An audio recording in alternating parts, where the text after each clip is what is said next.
की इस वीडियो में हम पढ़ेंगे क्लास 9 का important topic Dalton atomic theory. तो सबसे पहले तो इसकी ज़रूरत ही क्यों पड़ी, जब हमने हमारे को पता है कि आपके डिफरेंट एलिमेंट कंबाइन होकर कंपाउंड बनाते हैं। तो फिर क्वेश्चन अराइज हुआ कि कैसे कंपाउंड बनते हैं, क्या सारे एलिमेंट कंपाउंड बना सकते हैं या कौन से नहीं बनाते। तो उन सारे क्वेश्चन को अगर आंसर करना है तो आपको ज़रूरत पड़ी कि आप मैटर का स्ट्रक्चर पता करो। तो स्ट्रक्चर पता करने के लिए डिफरेंट डिफरेंट साइंटिस्ट ने अपनी अपनी थ्योरी दी कि जो मैटर है वो किससे मिलके बना हुआ है।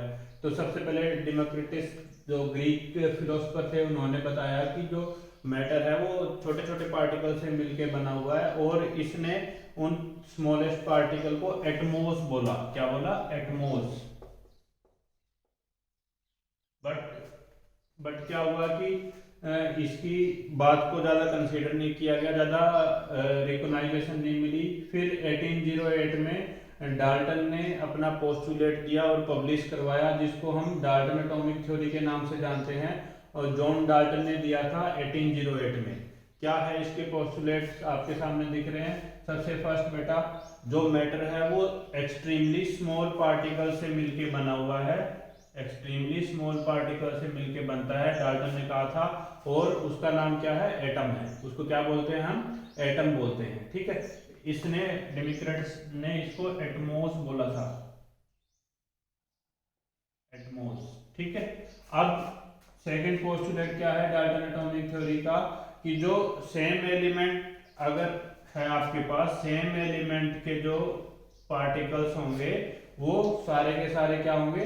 आइडेंटिकल होंगे ऑल रिस्पेक्ट में। ऑल रिस्पेक्ट का मतलब है यहाँ कि उसका मास भी सेम होगा, साइज भी सेम होगा, और शेप भी क्या होगी? सेम होगी। ठीक है, तो अगर सेम एलिमेंट आपने बनाना है तो उसके जो एटम्स होंगे वो साइज शेप में क्या होंगे?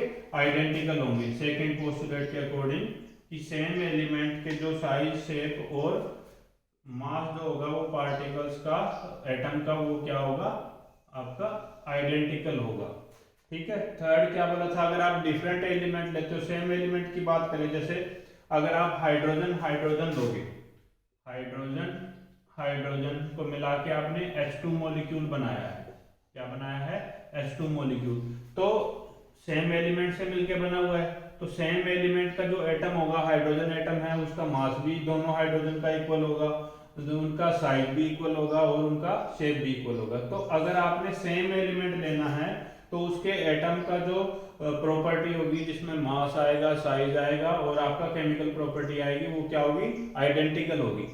बट अगर आप डिफरेंट एलिमेंट लेते हो, आप क्या लेते हो? डिफरेंट एलिमेंट लेते हो, तो डिफरेंट एलिमेंट का एटम का मास, साइज और केमिकल प्रॉपर्टी आपकी सेम नहीं हो सकती, वो डिफरेंट ही होगी। सपोज अगर मैं वाटर मॉलिक्यूल की बात करता हूँ, हाइड्रोजन और ऑक्सीजन, हाइड्रोजन और ऑक्सीजन से मिलकर बना हुआ है, दो हाइड्रोजन के मॉलिक्यूल एटम लोगे आप, एक ऑक्सीजन का, तो आपको H2O मिलता है। ठीक है, तो इसमें आपको पता है कि हाइड्रोजन का मास और ऑक्सीजन का मास सेम कैसे हो सकता है? ना ही उनका साइज सेम हो सकता।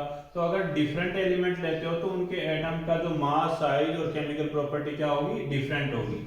फिर आता है फोर्थ पोस्टुलेट, सेम एलिमेंट हो चाहे डिफरेंट एलिमेंट हो, उनको कंबाइन करके हम क्या बना सकते हैं? कंपाउंड एटम बना सकते हैं, जिसको आज हम मॉलिक्यूल बोलते हैं।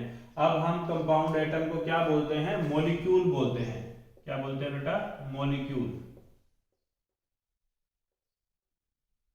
तो मॉलिक्यूल आपका सेम एलिमेंट को कंबाइन करके भी मिल सकता है और डिफरेंट एलिमेंट को कंबाइन करके भी मिल सकता है। जैसे सेम एलिमेंट को हमने हाइड्रोजन हाइड्रोजन को कंबाइन किया, हाइड्रोजन का मॉलिक्यूल बनाया। ऐसे आप हाइड्रोजन और कार्बन और ऑक्सीजन को भी मिला सकते हो, कार्बन और ऑक्सीजन को भी मिला सकते हो। यहाँ से आपको क्या मिलेगा? CO2 मिलेगा। तो सेम एलिमेंट को भी कंबाइन कर सकते हो आप, डिफरेंट एलिमेंट को भी कंबाइन कर सकते हो, और उससे जो कंपाउंड एटम बोलते थे, डाल्टन एटॉमिक थ्योरी 1808 में आई, तो उस टाइम हम इसको कंपाउंड एटम बोलते थे। आजकल हम इसको मॉलिक्यूल बोलते हैं। आजकल क्या बोलते हैं? मॉलिक्यूल। फिफ्थ पोस्टुलेट है, एटम जो कंपाउंड बनाएगा वो हमेशा क्या होगा? सिंपल होल नंबर रेशो में कंबाइन होगा। किस में कंबाइन होगा? सिंपल होल नंबर रेशो, जैसे 1:1, 1:2, 2:1, ऐसे भी हो सकता है।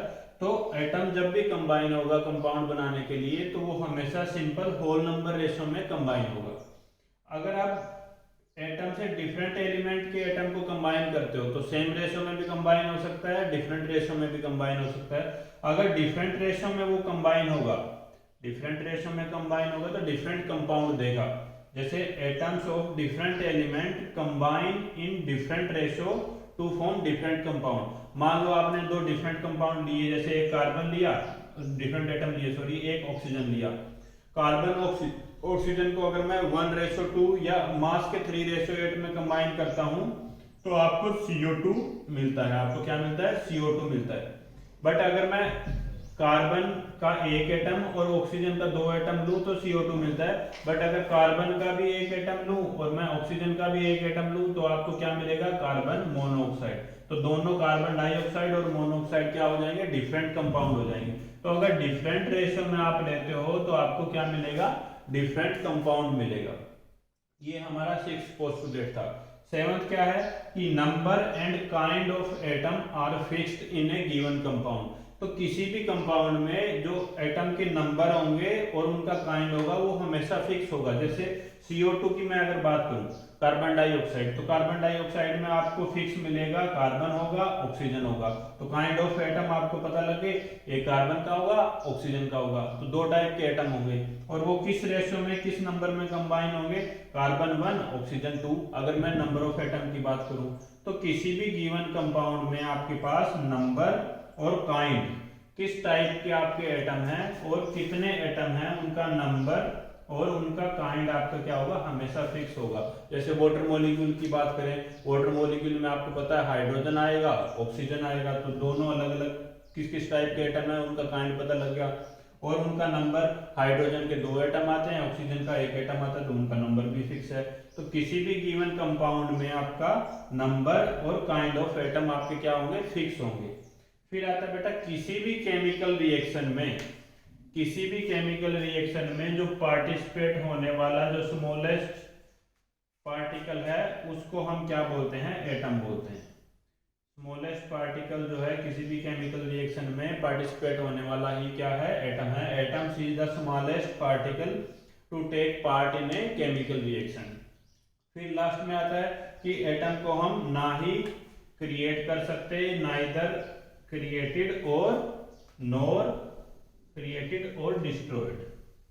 एटम को ना ही हम क्रिएट कर सकते और ना ही डिस्ट्रॉय कर सकते। ये आपके जॉन डाल्टन की दी हुई डाल्टन एटॉमिक थ्योरी के पोस्टुलेट थे। डाल्टन ने 1808 में जो एटॉमिक थ्योरी दी उसके पोस्टुलेट हैं। अगर मैं इसको रिकेप करता हूं तो आप रिकेप भी कर सकते हो। रिकेप में क्या है? फर्स्ट पोस्टुलेट क्या है? Matter is made up of extremely small particle, जिसको हम क्या बोलते हैं? एटम बोलते हैं। दूसरा बेटा अगर सेम एलिमेंट के आप एटम लोगे तो वो सारे रिस्पेक्ट में क्या होंगे? आइडेंटिकल होंगे। सारे रिस्पेक्ट में जैसे मास आएगा, आपके पास साइज आएगा और शेप आएगा, केमिकल प्रॉपर्टी भी उसकी क्या होगी? आइडेंटिकल होगी। बट अगर डिफरेंट एलिमेंट लोगे तो उनका मास, साइज और शेप डिफरेंट होगा। तो कोई भी डिफरेंट एलिमेंट, मान लो क्लास में आप 2 बच्चे हो तो दोनों की प्रॉपर्टी सेम नहीं हो सकती, दोनों का मास सेम नहीं हो सकता। तो डिफरेंट एलिमेंट की तो सारी प्रॉपर्टी क्या होगी? डिफरेंट होगी। अगर सेम ही एलिमेंट की बात करें, मान लो एक आपने गौरव को लिया, गौरव का मास आज मेजर किया, गौरव का मास 2 घंटे बाद मेजर किया, तो उनका मास सेम आएगा, उनकी प्रॉपर्टी भी सेम आएगी। तो सेम एलिमेंट की तो प्रॉपर्टी आइडेंटिकल ही होती है, मास, साइज और शेप। बट डिफरेंट एलिमेंट की प्रॉपर्टी क्या होती है? डिफरेंट होती है। फिर आता है जब एलिमेंट कंबाइन होते हैं और कंपाउंड एटम बनाते हैं, जिसको आजकल हम मॉलिक्यूल बोलते हैं, वो आपस में कंबाइन होकर आपको कंपाउंड एटम देंगे, जिसको आज हम मॉलिक्यूल बोलते हैं। एटम्स ऑफ सेम और डिफरेंट दोनों हो सकते हैं, सेम भी हो सकते हैं। जैसे HH कंबाइन होकर H2 मिलता है, H2 भी मॉलिक्यूल है। अलग अलग कंबाइन होकर भी आपको CO2 ऐसे मिलता है। इन सबको क्या बोलते हैं? कंपाउंड एटम बोलते थे डाल्टन के टाइम में। आज हम इसको मॉलिक्यूल बोलते हैं। फिफ्थ है atom combine in simple whole number ratio. Whole number ratio जैसे 1:1, 1:2 में कंबाइन होकर आपको कंपाउंड देते हैं। फिर क्या है? डिफरेंट एलिमेंट डिफरेंट रेशो में जब कंबाइन होंगे तो आपको डिफरेंट कंपाउंड देंगे। जब डिफरेंट एलिमेंट आपके डिफरेंट रेशो में कंबाइन होंगे तो आपको डिफरेंट कंपाउंड देंगे। जैसे कार्बन ऑक्सीजन 1:2 में कंबाइन होकर CO2 देता है, 1:1 में आपको कार्बन मोनोऑक्साइड देता है। फिर किसी भी कंपाउंड में, गिवन कंपाउंड में जो एटम के नंबर हैं और उनका काइंड है, किस किस टाइप के एटम है, वो हमेशा फिक्स रहेगी। फिर आता है atoms is the smallest particle to take part in a chemical reaction, किसी भी केमिकल रिएक्शन में पार्टिसिपेट करने वाला एटम है वो स्मॉलेस्ट होगा। फिर नाइन्थ आपका एटम के neither be created nor be destroyed, ये आपकी डाल्टन की एटॉमिक थ्योरी थी। अब नेक्स्ट वीडियो में हम देखेंगे कि कैसे हमारे को मॉडिफाइड डाल्टन एटॉमिक थ्योरी या मॉडर्न एटॉमिक थ्योरी की जरूरत पड़ी, क्या इसकी लिमिटेशन थी। आज के लिए इतना ही, थैंक यू।